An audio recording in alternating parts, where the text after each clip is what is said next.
citation extraite du livre consacré par Hannah Arendt à la crise de la culture pourrait servir d'avant-propos à la présente communication. La philosophe d'origine allemande écrit ceci, je la cite, « L'homme se tient sur une brèche, il se trouve dans l'intervalle entre le passé révolu et l'avenir infigurable.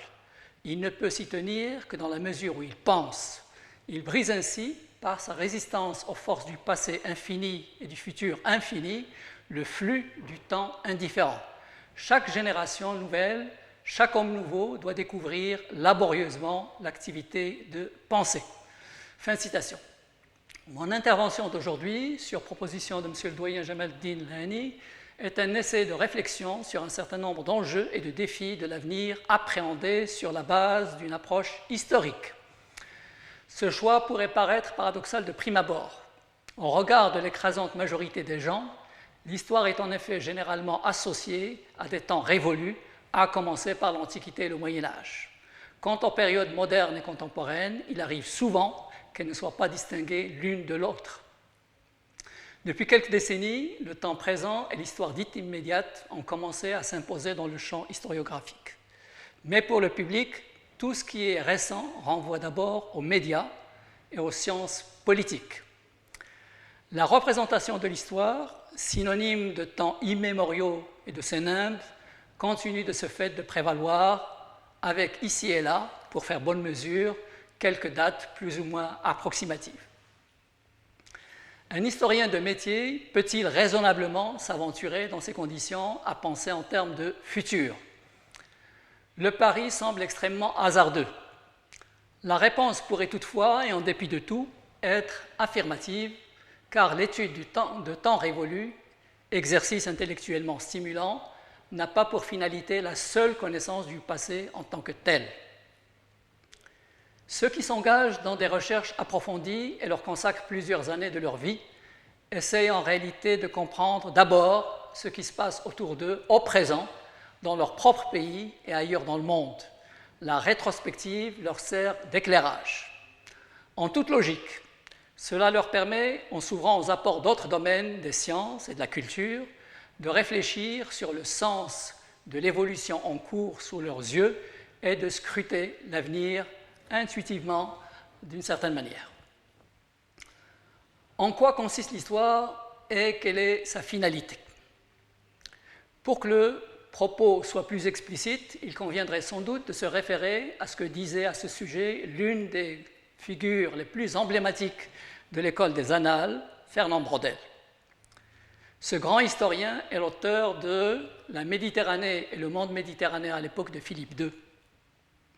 Il a rédigé une partie de cette thèse dans un Stalag allemand où il était prisonnier de guerre entre 1940 et 1945. Je le cite. « Le vrai but de l'histoire, dit Braudel, ce n'est peut-être pas le passé, mais la connaissance des hommes. Nous n'expliquerons l'histoire qu'en expliquant le monde. L'histoire étant prise sur la vie et à sa limite, elle doit être la vie même. » Fin de citation. Bien avant Braudel, Ibn Khaldoun s'était imposé avec la Muqaddima et l'histoire des Berbères en tant que véritable fondateur de la science historique. Il a été comparé à un astre solitaire en raison de l'avance considérable qu'il avait sur ses contemporains et du saut qualitatif qu'il a fait magistralement franchir à la discipline histoire. Je le cite, « L'histoire est l'une des disciplines les plus répandues parmi les nations. Elle permet de nous faire une idée des affaires humaines. Elle consiste à s'efforcer d'accéder à la vérité, à expliquer avec finesse les causes et les origines des faits. Il faut combattre le démon du mensonge avec la lumière de la raison. » Fin de citation. Alors, comme il est beaucoup question aujourd'hui dans notre pays du judaïsme, il ne serait sans doute pas inutile de citer un penseur juif éclairé du XVIIIe siècle, ayant fait partie du mouvement dit de la Haskalah en Europe orientale, Naftali Wiesel. Il écrit ceci dans son livre « Paroles de paix et de vérité ». Je le cite. « Une connaissance de l'histoire aide chacun à aimer et craindre le Créateur. Semblablement, qui a une connaissance de l'histoire gagne en sagesse.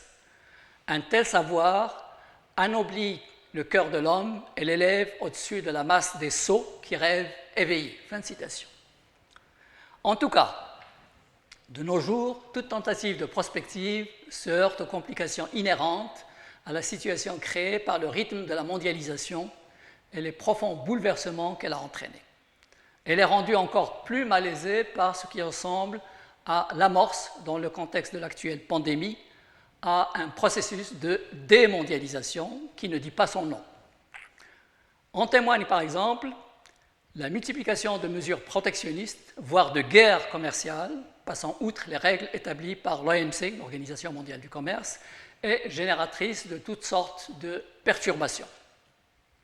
Pensons aussi, et cela est hautement significatif parce que c'est la vie même de millions de personnes qui est en jeu, à ce qui prévaut en ce moment même en matière de nationalisme vaccinal, si on peut dire, et de graves difficultés de livraison de doses aux pays de l'Afrique subsaharienne, par exemple.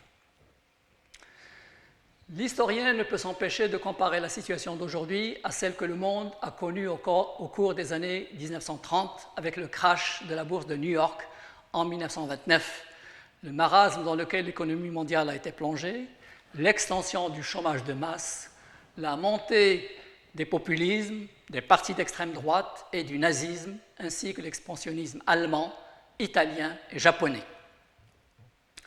La mémoire collective des Coréens et des Chinois garde vivaces les traces de l'invasion de leur pays par les Japonais, et cela continue aujourd'hui de peser sur leurs relations avec l'Empire nippon. C'est à dessein que je mentionne la Chine. J'y reviendrai. L'époque actuelle est marquée par toutes sortes de défis et de menaces. Cela ne va pas sans désarroi, angoisse, crispation identitaire et conflits. L'histoire est perçue dans ces conditions d'angoisse, de désarroi, comme un repère, un phare en quelque sorte, et ce, dans la mesure où elle représente l'un des fondements des identités culturelles et nationales des peuples et des nations.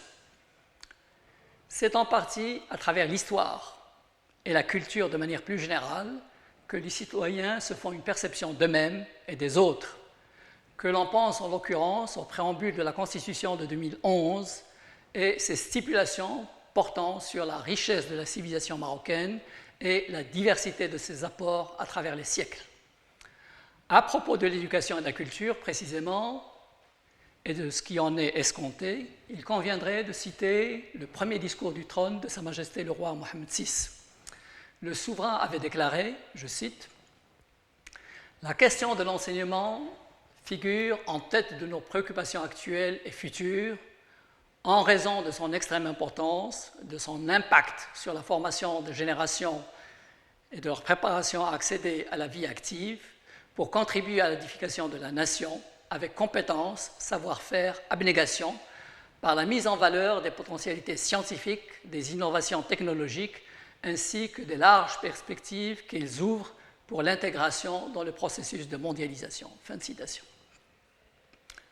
Dans son analyse des attentes de ses contemporains, un spécialiste d'histoire sociale et culturelle, Daniel Snowman, auteur notamment de Historians et producteur en chef à la BBC, tient des propos qui ne manquent pas d'intérêt.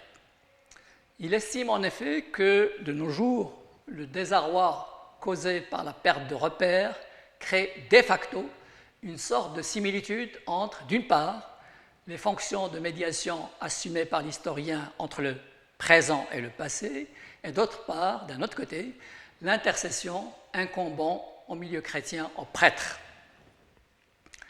D'après lui, face à un présent éminemment anxiogène et angoissant, l'histoire se meut au regard de beaucoup de gens, se posant des questions sur leur vie et sur leur devenir, en une sorte de quasi-religion. Snowman conclut son propos en ce terme. Je le cite. « L'histoire n'est évidemment pas une religion, mais beaucoup de gens la prennent aujourd'hui extrêmement au sérieux. L'élargissement de son usage et celui des abus dont elle est l'objet peut avoir des conséquences capitales. Dans cette instrumentalisation du passé et sa mise au service du présent et du futur, les historiens jouent un rôle absolument crucial. » Fin de citation. Y aurait-il des leçons à tirer de l'histoire pour le présent et le futur? C'est une interrogation que l'on peut se poser. En principe, toute projection dans le futur est malaisée. Elle s'avère encore plus aléatoire en période de marasme économique, de baisse de la croissance et, comme c'est le cas aujourd'hui, de pandémie.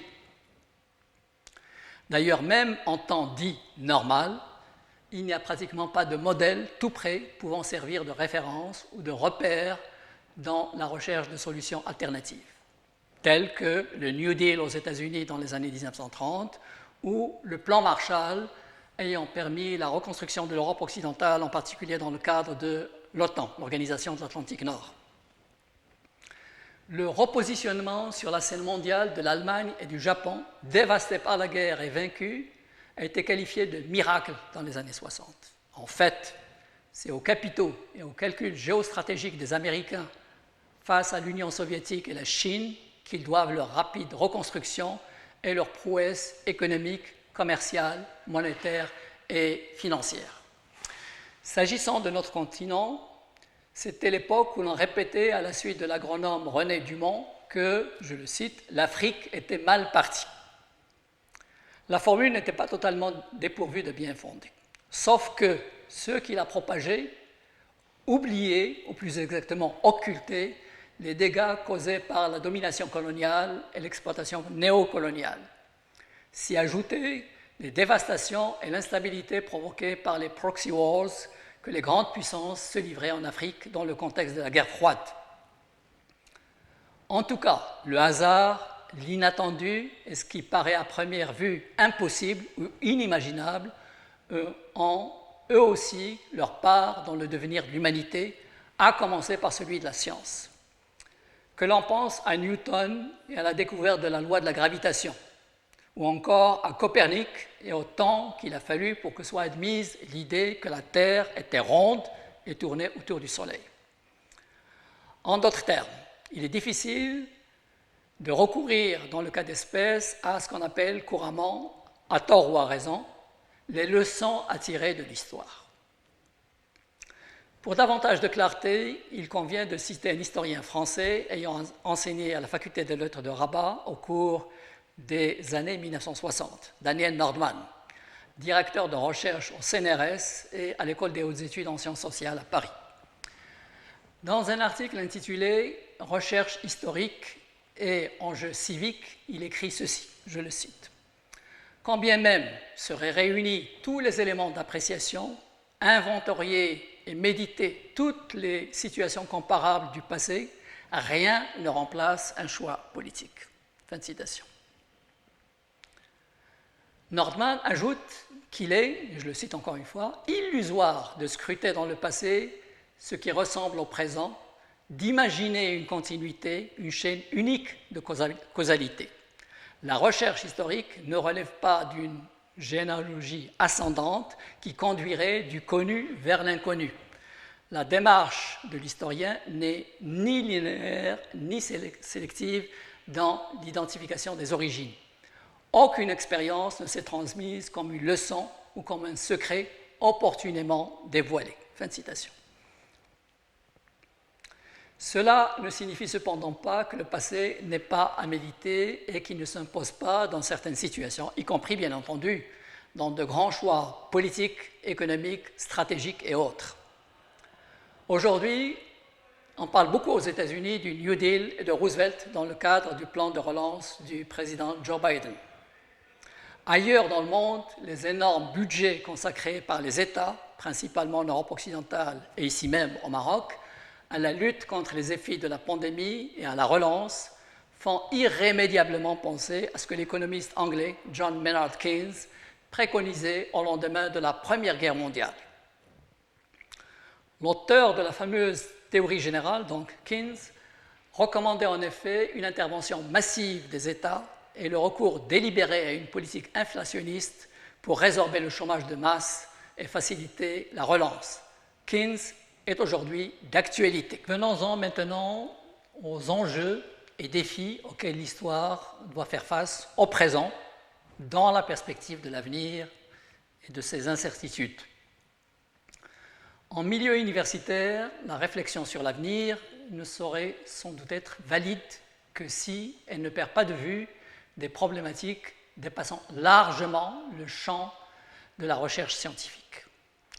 Pareille réflexion requiert en effet une approche globale, d'autant plus qu'elle s'inscrit dans un environnement de plus en plus concurrentiel et marqué par l'avènement de l'ère du tout digital et de l'intelligence artificielle. On peut cependant s'interroger au passage sur l'étendue et les limites de l'applicabilité des logarithmes et de l'informatique quantique à la culture, qu'il s'agisse par exemple de philosophie, de poésie ou de créativité artistique. Les défis ne se posent pas à l'histoire prise isolément. De toute évidence, ils incluent la culture de manière plus générale. L'histoire est du reste l'une de ses composantes, de ses principales composantes. Les enjeux dépassent de très loin, en termes identitaires et autres, la simple écriture ou réécriture de l'histoire. Ils ne concernent pas non plus le seul présent. Un grand historien britannique, Eric Hobsbawm, auteur d'ouvrages de référence tels que L'âge des extrêmes et de Nation et nationalisme, a tiré la sonnette d'alarme à cet effet voilà quelques années déjà. Il a invité ses collègues à former ce qu'il a appelé un front de la raison et il a lancé un vibrant appel à la mobilisation aux armes historiens. Les résonances martiales de cette exhortation ont été reprises par de grands journaux d'Europe occidentale et des États-Unis, dont le mensuel français Le Monde diplomatique. Hobsbawm a cherché à promouvoir par la même occasion l'idée d'une nouvelle conception de l'histoire et une meilleure compréhension de l'évolution des êtres humains et de leur société. Il faudrait peut-être ajouter que Hobsbawm s'est largement inspiré dans sa réflexion de Feuerbach, lequel affirmait, je le cite, que les philosophes n'ont fait jusqu'ici qu'interpréter le monde alors qu'il s'agit de le changer. Fin de citation. L'historien britannique s'est projeté, ce faisant, dans l'avenir. Il a cherché, d'une certaine manière, à infléchir le cours de l'histoire dans un sens qui paraissait juste au marxiste qu'il était. Chez nous aussi, il serait utile que les historiens de métier, et au premier chef ceux qui mènent des recherches ou supervisent des travaux dans le cadre universitaire, prennent très au sérieux des mises en garde de cette nature et défendent les critères et la finalité de leur discipline, c'est-à-dire la quête de vérité qu'elle a en partage avec la philosophie.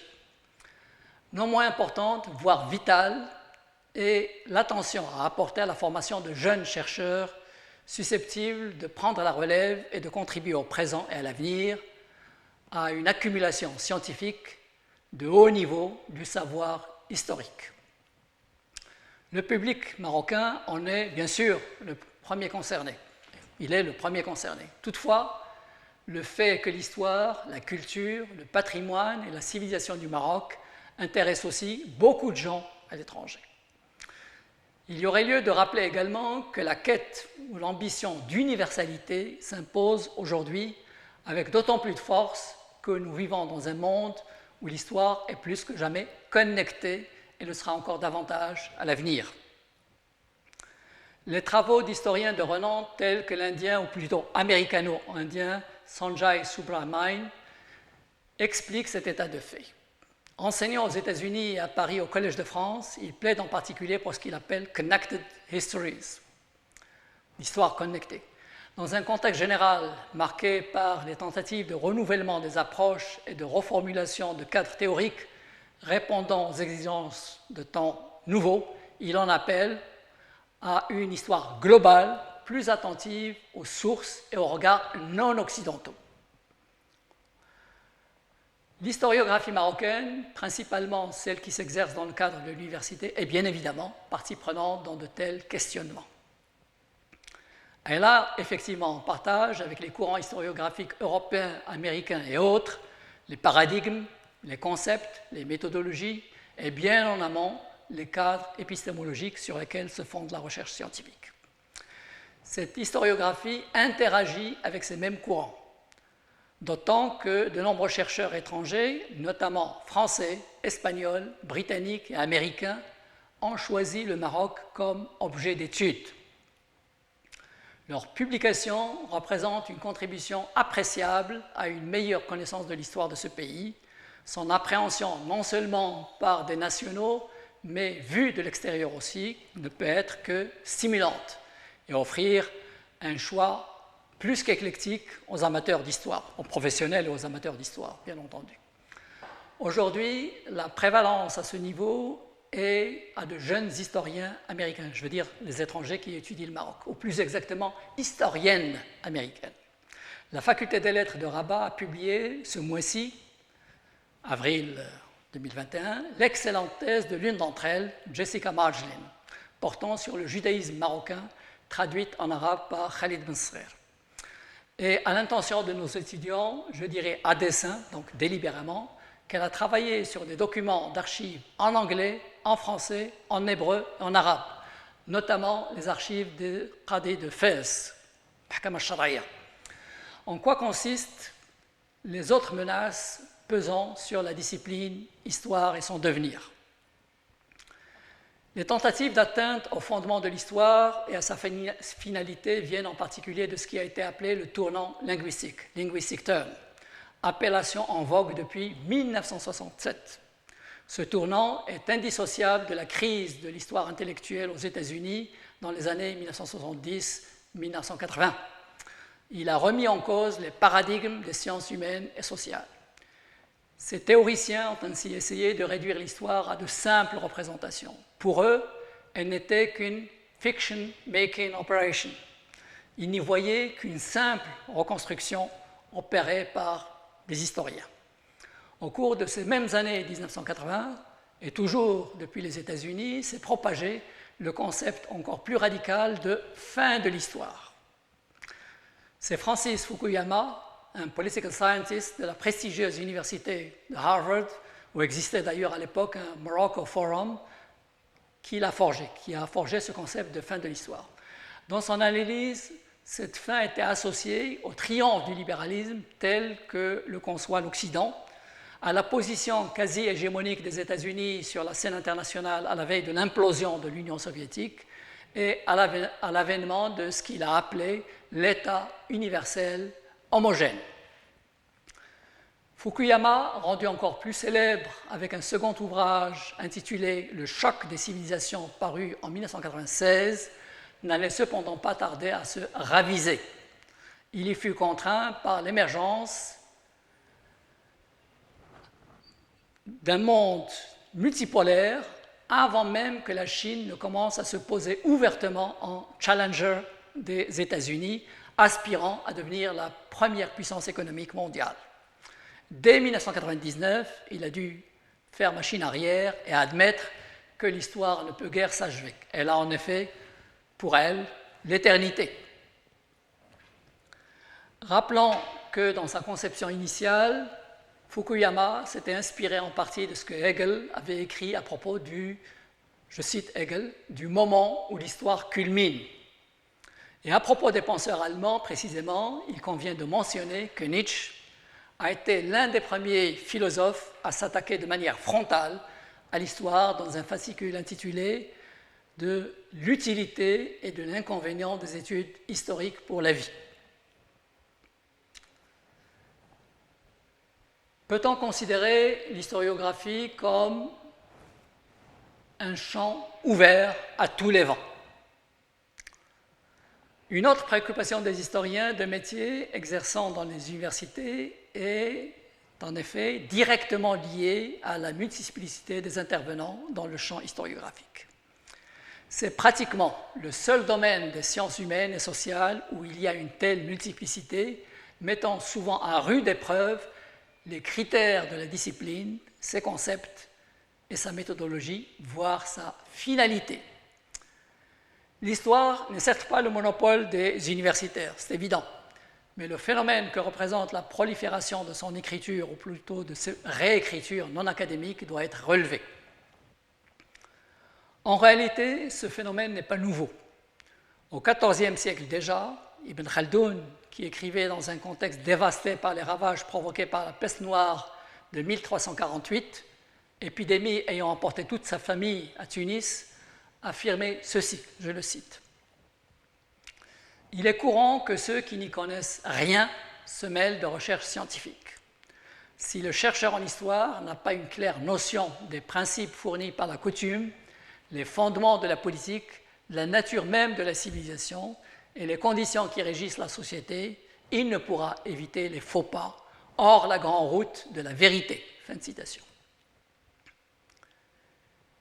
Plus récemment, Jean Sévilla, auteur d'un ouvrage intitulé Historiquement correct,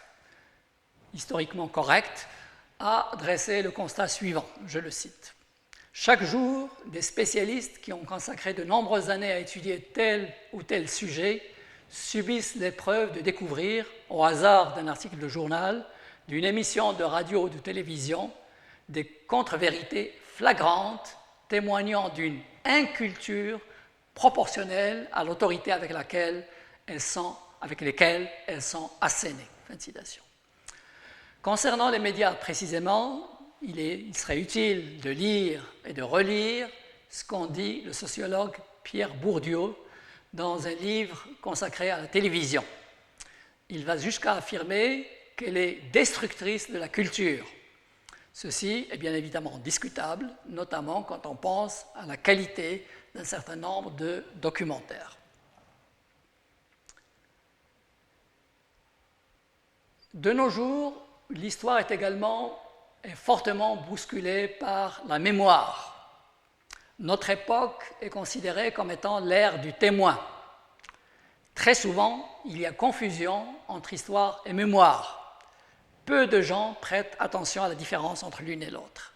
Ils considèrent qu'elles sont synonymes. Là aussi, il serait utile de citer un spécialiste, Pierre Nora. Chercheur de renom, il précise que, je le cite, « l'histoire est une opération intellectuelle et laïcisante qui appelle analyse et discours critique. La mémoire installe le souvenir dans le sacré. L'histoire l'en débusque. Elle prosaïse toujours. » Quelques mots sur le phénomène qu'on appelle cancel culture. L'ampleur prise aux États-Unis à partir de 2017 par le courant dit cancel culture est intéressante. C'est une ampleur, c'est un mouvement d'envergure qui commence à devenir même inquiétant. De grands journaux en traitent, tel est le cas, à titre d'exemple, du Washington Post, du journal Le Monde, Le Figaro, Libération, etc. Ce mouvement a suscité des pétitions d'intellectuels et d'artistes qui voient un sérieux obstacle à la libre circulation des idées et une forme de censure d'autant plus redoutable qu'elle prend la forme d'un cyberharcèlement des personnes et des institutions ciblées. Le journal Le Monde a ainsi intitulé l'un de ses articles « La cancel culture » ou « Comment lyncher sans réfléchir sur les réseaux sociaux ». Dans son numéro du 16 février 2021, Le Figaro indique de son côté qu'au Royaume-Uni, le gouvernement s'attaque à la cancel culture dans les universités britanniques. Je voudrais passer maintenant à un cas d'école. C'est la Chine perçue ou appréhendée entre l'histoire et l'ambition de se hisser au premier rang de l'économie mondiale à l'horizon 2049. Dans un environnement international redevenu multipolaire, la Chine occupe sur le plan économique une place aussi importante que celle des États-Unis et marque de ce fait, avec l'Inde, le basculement de l'épicentre du monde vers l'océan Pacifique et l'océan Indien. Elle doit le poids croissant qui est le sien aujourd'hui au choix stratégique qu'elle a adopté depuis le lancement entre 1977 et 1982 de ce qu'elle a appelé les 4 modernisations. Ces grandes réformes entreprises par l'État portaient sur l'agriculture, l'industrie, la défense et la technologie. Dans la perspective des dirigeants chinois, l'objectif était, et je cite leur terminologie, dans le cadre de la stabilité, voire de l'harmonie, et un régime socialiste de marché, de rendre le pays, je cite, puissant et prospère, et d'œuvrer à l'amélioration des conditions de vie de toutes ces populations. Fin de citation. Il est significatif que le président chinois se soit solennellement félicité en 2029, je cite, du grand renouveau de la nation chinoise. En 2010, le gouvernement chinois a annoncé son option pour, je cite, un nouveau modèle de développement économique. Ce modèle tablait non seulement sur la compétitivité et les exportations, mais aussi sur la consommation intérieure et la poursuite des réformes en matière d'éducation. Dans ce dernier domaine, les principales orientations étaient, je cite, l'encouragement de nouvelles expériences, le changement du contenu de l'enseignement, des méthodes pédagogiques et des modalités d'évaluation, et le développement d'une éducation visant l'épanouissement de la personne, le tout en persévérant dans la voie du socialisme à la chinoise. Fin de citation. Aujourd'hui, la Chine impressionne par les énormes excédents de sa balance commerciale, la puissance financière de ses fonds souverains et les budgets consacrés par ses conglomérats à recherche, des budgets de recherche et développement, RD. De fait, la mondialisation commence à être considérée comme s'étant mue en sino-mondialisation. D'autant que, capitalisant sur le legs historique de son pays et le rayonnement d'antan de l'Empire du Milieu, ce qu'on appelait l'Empire du Milieu, le président chinois Xi Jinping a lancé en 2013 un projet pharaonique doté d'un budget de 1,3 trillion de dollars. Il s'agit des nouvelles routes de la soie s'étendant des côtes du Pacifique à l'Europe et à l'Afrique en passant par l'Eurasie et le Moyen-Orient. Les performances de la Chine, les énormes sauts qualitatifs qu'elle a réalisés depuis une trentaine d'années, son positionnement sur la scène internationale et le soft power qu'elle mobilise à cet effet par la création un peu partout dans le monde d'instituts Confucius, y compris ici à la faculté des lettres de Rabat, représente une donnée fondamentale dans l'évolution générale du XXIe siècle. Dans ses discours, le président Xi Jinping évoque souvent la richesse de la civilisation de son pays. Il ne manque pas non plus d'évoquer ce que le XIXe siècle a représenté pour la Chine, une période particulièrement difficile, et ce, par des atteintes flagrantes et répétées à sa souveraineté, des empiétements sur son intégrité territoriale, la cession forcée de Hong Kong aux Anglais et les concessions consenties aux Européens et aux Américains à Canton, Shanghai et ailleurs. Les agressions japonaises font partie des dures épreuves que la Chine a eu à traverser. Dans l'une de ses allocutions, le président chinois a déclaré ceci, je le cite, « À partir de la première guerre de l'opium en 1840, une guerre déclenchée par les Anglais qui voulaient obliger la Chine à importer de l'opium. Il y en a eu deux, il y a eu deux guerres dites de l'opium. Donc, à partir de la première guerre de l'opium en 1840, le peuple chinois a souffert pendant un siècle de l'agression étrangère et de la guerre civile, et il a été plongé dans un abîme de souffrance et de malheur. On peut, sans exagérer, dire qu'il a vécu un véritable enfer. Fin de la citation. C'est dans ces conditions que la Chine, qui s'est également imposée en 2020-2021 par ses vaccins en Afrique et ailleurs, se prépare près de 30 ans à l'avance à célébrer en 2049 le tournant déterminant que 1949 a représenté dans son histoire plurimillénaire. Le Tangérois, Abdullah ibn Battuta, en a donné à l'époque médiévale quelques instantanés dans sa fameuse Rihla. Il en a fait autant, avec nettement plus de détails, pour l'Inde, une autre puissance émergente parmi les BRICS. Ibn Battuta a séjourné beaucoup plus longtemps en Inde et il y a exercé en qualité de qadi, de juge canonique. Cette incursion comparative s'imposait. Je dois dire que je me suis essayé à cet exercice dans une communication présentée à la session que l'Académie du Royaume du Maroc a consacrée en décembre 2019 à l'Asie comme horizon de pensée. Mon intervention avait porté sur, c'est le titre de l'intervention, la problématique des réformes en Chine et au Maroc entre 1840 et 1912. C'est dans le contexte de la situation que connaît le monde entier depuis la fin de 2019 que les Marocains attendent ce que va leur révéler le projet de nouveau modèle de développement économique et social, la vision stratégique qui le sous-tend et les modalités de sa mise en œuvre. Dans le cadre d'une rétrospective et d'une référence à un passé relativement proche, il y a lieu de rappeler ce que le roi Mohammed VI avait déclaré dès le début de son règne. Je cite le souverain.